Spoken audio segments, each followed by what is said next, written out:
Hello and thank you for joining me in this Mind Mastery video. Today I'm going to talk about the archetype of the ruler, or simply the queen or the king.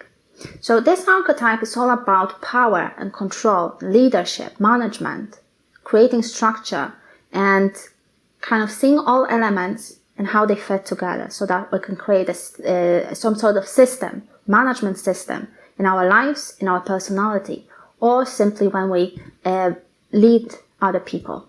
In some ways, it's quite opposite to the Joker archetype that I was talking about in the previous video, because it's all about control, it's all about planning, it's all about devising strategies, managing various structures and systems. Whereas the Joker archetype is all about chaos and living in the present moment, not caring so much about the future at all, and kind of not being serious either. So being a little bit more flexible, more adaptable, and comfortable with not having that structure. So in this video, I'm gonna try to provide you with some tips on how you can use the ruler's archetype in your life, or rather its energy and the patterns, in order to perhaps exercise more control, more structure, more planning, or to simply balance it if you think that you're going too much into this extreme of power and control. And certainly there is a risk for that in terms of the ruler's archetype, because in a sense, power might be addictive. You know, when you start having a little bit sense of power, it's very easy to go into this extreme of starting to feel kind of superior, or like that you can control absolutely everything.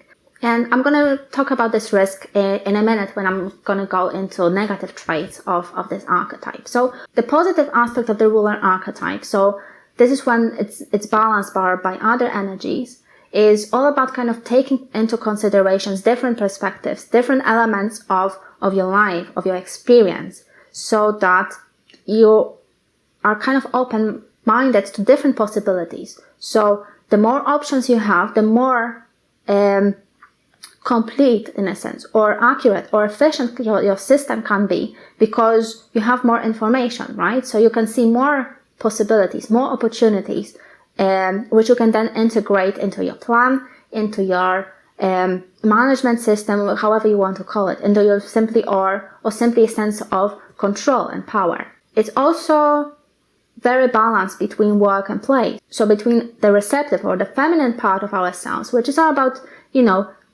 waiting and not taking action, playing and kind of adapting to how things are, and the masculine part of ourselves, which is all about taking action, control, and forcing things or making things to happen.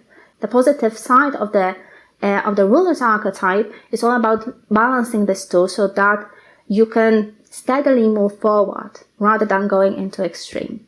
And lastly, the positive ruler archetype is all about success and achievement and taking action, so moving forward, being kind of reliable and responsible for making our choices, for taking these actions, and for the consequences that can result from our actions. So this is the positive side of the ruler's archetype, and the positive side will manifest only when this archetype is balanced. So when we don't go into extreme, where we don't, get high on power, when we don't get high on control, and when we are able to kind of let go once in a while. So in my opinion, this energy or this archetype can be balanced by the Joker's archetype. So basically, there are times when we exercise control, and there are times when we just simply give up and just go with the flow. So it's sort of like learning how to distinguish what we can control in our lives and what we cannot, and kind of move between the chaos and order. So in a sense, throwing ourselves into the chaos,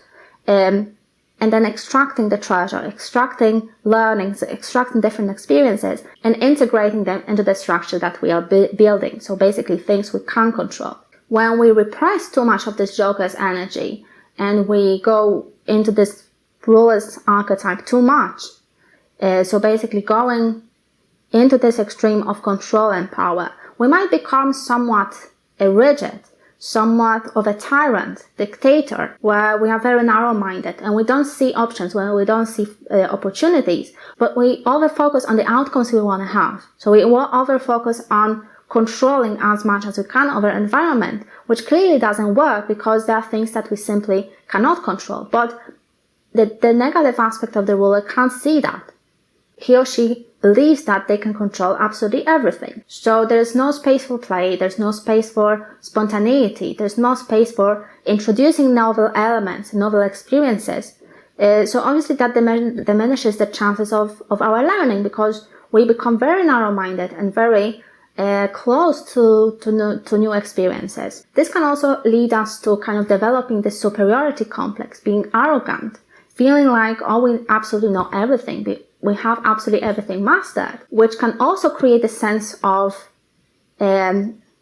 anxiety, paranoia, having delusions about, our importance or how much power we have. So kind of feeling grandiose and superior to others. And of course, absolutely not accepting the help of others, because that invades our sense of superiority. So this negative aspect will come to life when we over-identify with the King's Eye archetype. So when we simply kind of get high on the sense of power and sense of control that come with this energy, come from this archetype. So what happens is that basically, the more we stay in that state, the more delusional we become, because it kind of disconnects us from the reality, from what is around us, and creates this sense of, ruling absolutely everything in our lives. So there are several things that we can do in order to balance this energy and introduce the healthy form of ruler's archetype in our life.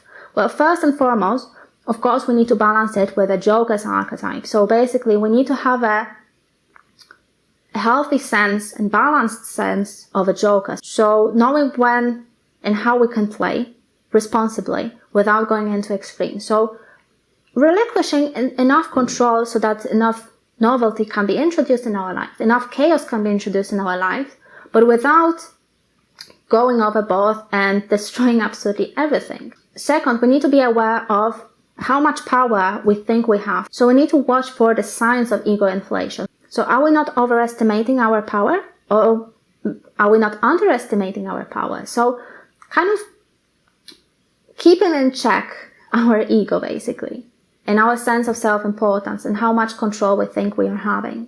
Next, when we create a sense of control, when we create a structure in our lives, we need to be able to do it responsibly. So taking responsibilities for our actions and the consequences of these actions, taking responsibility for having our personal values and knowing how they dictate our choices, how they influence our well-being, how they influence where we are going, what is the destination of our actions in the first place. So in other words, when you take some action in your life, you need to know what's the purpose of this action, why are you doing it?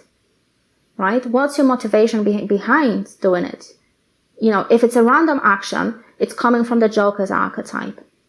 So the ruler's archetype is all about, having the strength of making good decisions and being responsible for these decisions and knowing why and what's the purpose behind making these decisions. And lastly, we need to periodically check how much power do we actually have over our lives. Are we having not enough power, perhaps? And if that's the case, if we feel like we are surrounded by an absolute chaos with no structure, we need to be able to devise some strategies to increase the structure and increase the control over our everyday life. If we feel that our life is too rigid and there's too much structure, we need to be able to kind of come to terms with this idea that we can't control absolutely everything, and it's not even healthy, even if we are able to do it. And also it's worth to remember that the more control you are having, the more structure you are having, the higher your anxiety will be, because there is a higher and higher chance for you to lose this control. And that's what this unbalanced archetype of a king is about, right? The more control he has, the more paranoid he becomes, because the stakes are higher, right? There is a higher and higher risk. So if we do find ourselves in circumstances where everything is overly controlled in our lives, the key question we need to ask ourselves is, how can we get more comfortable with that fear? So in a sense, how can we test whether this fear is true in the first place? So we can, for example, devise experiments where we relinquish a little bit of control and then see what happens. So this has been my take on the ruler's archetype. I hope you guys enjoyed it. If you have any comments or questions, don't hesitate to drop them just below the video. Thank you very much for watching. See you next time.